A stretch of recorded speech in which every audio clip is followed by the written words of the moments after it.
Good morning, students. Welcome on the e-learning platform of St. Michael's Academy, Betia, and myself Sanjay Kumar Gupta. Now I am going to teach you Science for Class 8, Chapter 9, Sexual Reproduction and Endocrine System. Now in this video, we shall learn about determination of sex in human being. As you know that chromosomes, which thread-like structures that carry DNA molecules in them, are responsible for the determination of sex of an unborn baby who are just in the uterus of a mother. As these chromosomes are found in male and women in the number of 46, means 23 pairs of each. In male, the both of the X and Y chromosome can be found, while in women only X chromosomes are to be found. During fertilization, when egg releases X chromosome and sperm releases X chromosome, and the fertilized egg got X and X chromosomes, then the baby becomes a girl. But when egg which carries only X chromosomes meet with Y chromosomes by sperm, it fertilized as XY fertilized egg, and the baby which is in the uterus will be boy. यानी कि जैसा कि एक chromosome जो एक धागेदार रचना होता है, यह सेल के केंद्रिका में उपस्थित डीएनए मॉलिक्यूल को धारण करने वाले पदार्थ होते हैं, और यह किसी ऑर्गेनिज्म के जेनेटिक पदार्थों को अपने साथ लेकर जाते हैं। तो हमारे समाज में पुरुष और महिला दोनों में इनकी संख्या 23 जोड़े होती है, और पुरुष में यह दो अलग अलग टाइप्स यानी X और Y के रूप में पाए जाते हैं, जबकि महिलाओं में यह X के रूप में पाए जाते हैं। इसलिए जब फर्टिलाइजेशन के समय पुरुष के Y क्रोमोसोम महिला के X क्रोमोसोम के साथ मिलते हैं, उस समय जो एग फर्टिलाइज्ड होता है वह XY मिश्रित फर्टिलाइज्ड एग होता है। उस समय जिस बच्चे का रचना शरीर के अंदर होते रहता है वह एक पुरुष एक लड़का होता है, जबकि इसके विपरीत जब पुरुष के X क्रोमोसोम महिला के X क्रोमोसोम के साथ मिलते हैं, तो वहाँ जो एक निषेचित होता है, फर्टिलाइज होता है, वह X क्रोमोसोम होता है, और जिस बच्चे का निर्माण होता है वह एक गर्भ होता है। Now students,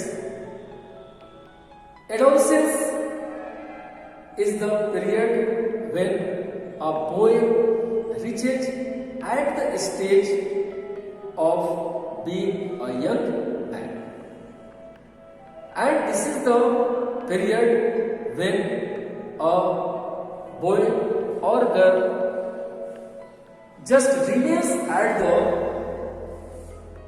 meeting point of childhood and a young blood person youth, यानी यह ठीक जवानी और बचपन के बीच का पीरियड होता है जिसको हम एडोलसेंस या किशोरावस्था के नाम से जानते हैं।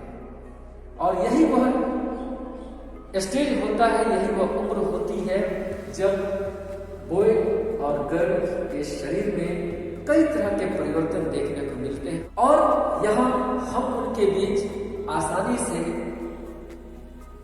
अंतर कर सकते हैं। So students,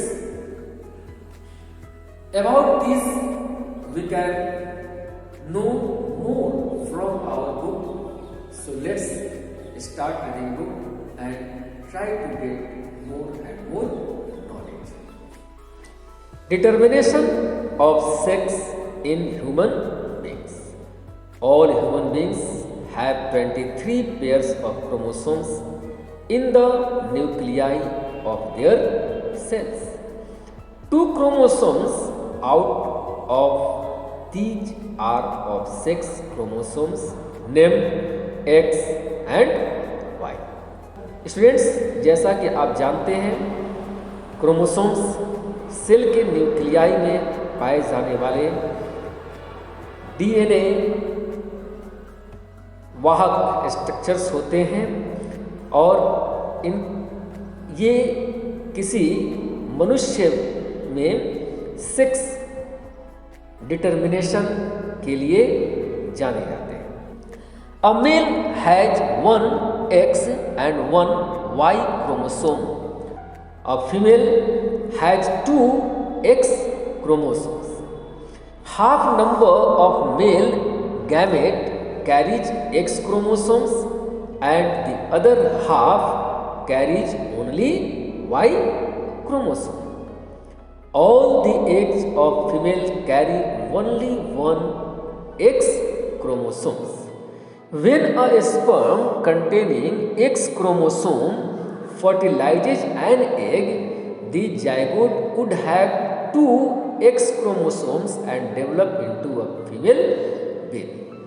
तो स्टूडेंट, जैसा कि आपको बताया गया कि फीमेल में सिर्फ X क्रोमोसोम्स ही पाए जाते हैं, इसलिए जब मेल के X क्रोमोसोम के साथ फीमेल के X क्रोमोसोम्स मिलकर एक जाइगोट का निर्माण करते हैं, तो इस समय जो बच्चा उसके यूटेरस में जन्म लेने वाला होता है वह एक फीमेल होता है, वह एक गर्ल होती है। But when a sperm containing Y chromosome fertilizes the egg, the resulting zygote develops into a male baby. और ठीक इसके विपरीत जब पुरुष का Y क्रोमोसोम मादा के X क्रोमोसोम के साथ मिलकर जाइगोट का फॉर्मेशन करते हैं, तो उस समय जो नया संतति गर्भ में पल रहा होता है वह लड़का होता है। इसलिए हम यह नहीं कह सकते हैं कि लड़की या लड़के को जन्म देने के लिए माताएं उत्तरदायी होती हैं। Now in something more you can know about it. As the sex chromosomes from father determines the sex of an unborn baby, the old belief that the mother is responsible for giving birth to a female baby is completely wrong and full of ignorance. Thus, to blame her for the birth of a female baby is totally unjustified. So, students, जैसा कि आपने देखा कि लड़कियों को जन्म देने के लिए हम माताओं को उत्तरदायी नहीं ठहरा सकते हैं, इसलिए उनके साथ यह अन्याय होगा कि हम उनको इस कार्य के लिए उत्तरदायी माने। Now adolescence. Adolescence is the period when a child grows and comes in the stage of puberty. Means from the day one when a baby is born, it begins to grow and becomes a child. By the time child crosses the age of 10 or 11, there is sudden spurt in growth. जैसा कि आपने देखा होगा कि जब बच्चे बड़े होते हैं, उनके जीवन में जब 10 या 11 वर्ष का समय आता है तो उनके शरीर में अचानक परिवर्तन होने शुरू हो जाते हैं.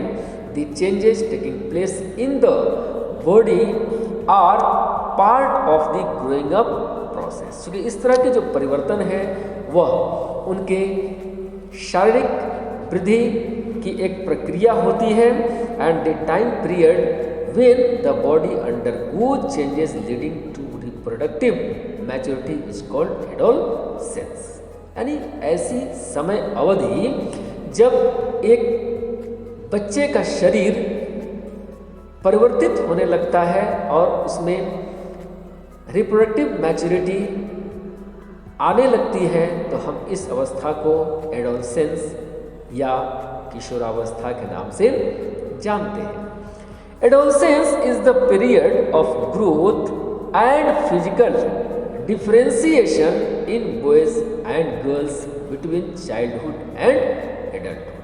अर्थात यह एक ऐसी उम्र की पड़ाव होती है जब हम एक लड़के और लड़कियों के शारीरिक ग्रोथ में अंतर देख सकते हैं और उनके बीच हम आसानी से अंतर कर सकते हैं.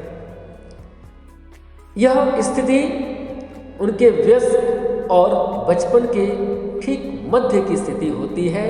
It begins around the age of 11 years and lasts up to 18 or 19 years of age. Since this period covers the teens in the age of 13 to 18 or 19, adolescents are also called teenagers. चूँकि हम इन अवधि में क्या होता है, जो 13 से 18 या 19 साल की अवधि होती है, हम इस किशोरावस्था वाले बच्चों को टीनेजर्स भी कहते हैं. The change that begins in the body during this period causes girls to grow into young women and the boys to grow into young men. In girls, adolescence begins a year or two earlier than in boys. चूँकि यह जो परिवर्तन होता है, शारीरिक परिवर्तन, इसमें अब एक गर्ल व महिला में वृद्धि करने लगती है और एक लड़का वह एक मर्द में परिवर्तित होने लगता है. और यह प्रक्रिया लड़कियों में लड़कों से 1 या 2 साल पहले प्रारंभ हो जाती है. Puberty is the period in life when reproductive organs start functioning and a sexually immature boy or girl becomes sexually mature and capable of reproduction. यानी यह यौनारंभ एक जीवन का ऐसा अवधि होता है जब रिप्रोडक्टिव ऑर्गन्स अपने कार्य शुरू करते हैं और जो बॉय और गर्ल जो सेक्सुअली इमैच्योर होते हैं, अब वह सेक्सुअली मैच्योर हो जाते हैं और उनमें रिप्रोडक्शन की सामर्थ्यता आ जाती है. And it happens to be the age of 11 or 12 years in girls and 14 to 18 years in boys. Puberty ends when an adolescent reaches the reproductive maturity.